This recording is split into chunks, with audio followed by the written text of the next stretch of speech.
Hey, Dane, Main Thing Media here. Coming in with the Colorado's first week of recruiting in the transfer portal for the 2024 season.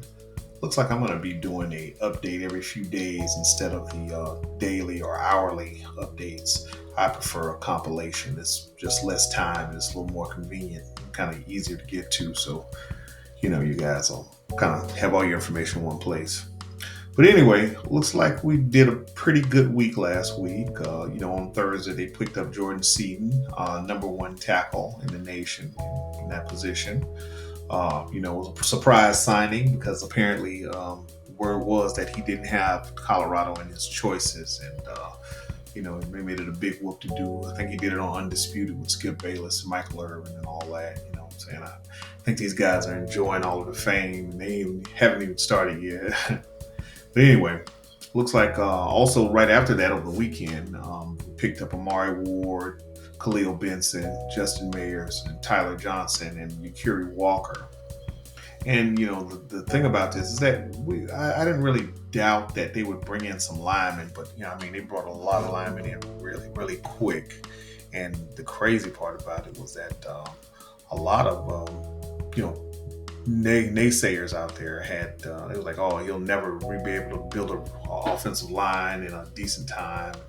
Man, it looks like this guy has done it in less than a week, man. So I mean, it's just that you cannot doubt. Doubting Coach Prime is a bad bet at this point.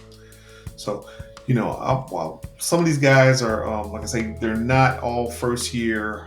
Most of them look like to be a seasoned players. They've been on other teams, as you can see, different jerseys, different teams and stuff. And they have a extended record of play. Some of them are 3-star, 4-star, and then you have 5 stars. So I think this guy's putting together a pretty decent line, at least much better than what they had again.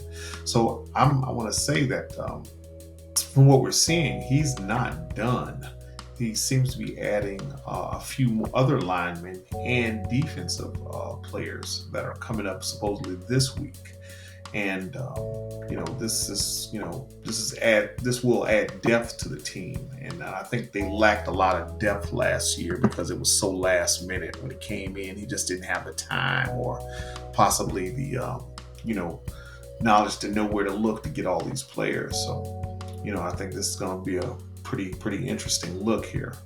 Also, he picked up a couple of receivers. Other than non-line, he picked up a couple of receivers, which is Cam McKell and Draylon Miller. So this is going to be definitely an interesting thing going forward. I'm definitely looking forward to see how these guys are going to plug in, because I think they're coming to replace like Xavier Weaver, and I think they lost another receiver. I'm not exactly sure who. I can't remember off the top of my head, but it seems like he's pretty much well along the way putting in these replacement players and rebuilding this roster, because some of the roster was pretty decent. As we all know, his skill positions were okay. It's just at a couple of positions in the in the line and the defensive line and stuff. So, I'm kind of excited, looking forward to that, seeing what's coming in the defense so we can see who else he brings in and, how this goes. But today is December 11th, so he has about 9 more days, to pick whether they're going to come out of the portal or whether they're coming out of high school or whatever, At this point, it depends on how you want to go forward. High school, some of those players are undeveloped. They may be superstars in high school, but it doesn't always translate to college. Some of the established players, the drawback of that is that they are established and they can affect your team or your output immediately. However, a lot of them may be grad students or students with only 1 or 2 years left of eligibility, which is, kind of forces you to do it all over again a year later. So, it's just, I guess it's a balancing effect either way. We just got to figure out, what's the best options for the team going forward. And, and here in the future of college football seems to be all based on that. So people will also be pulling out of the portal and pulling out of the draft, and pretty much I'm calling it the draft because pretty much that's what it is. High school into college is pretty much the draft now, and the portal is free agency, especially at some of the prices these guys are charging. But you know, like I say, I'm excited to see where it goes and how the team fares in this thing. And, so when we get to December 20th and guys are all signed, we can kind of see what they're working with for the year. And, I'm just excited to see what happens because, like I say, their spring game, I'll definitely be on site reporting live from that.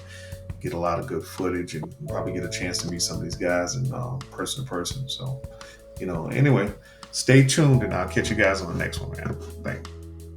Thanks for tuning in to Main Thing Media. Don't forget to like, share, and subscribe. Also, make sure to hit that notification bell so you never miss another update. Until then, enjoy the game, and I'll catch you in the next video.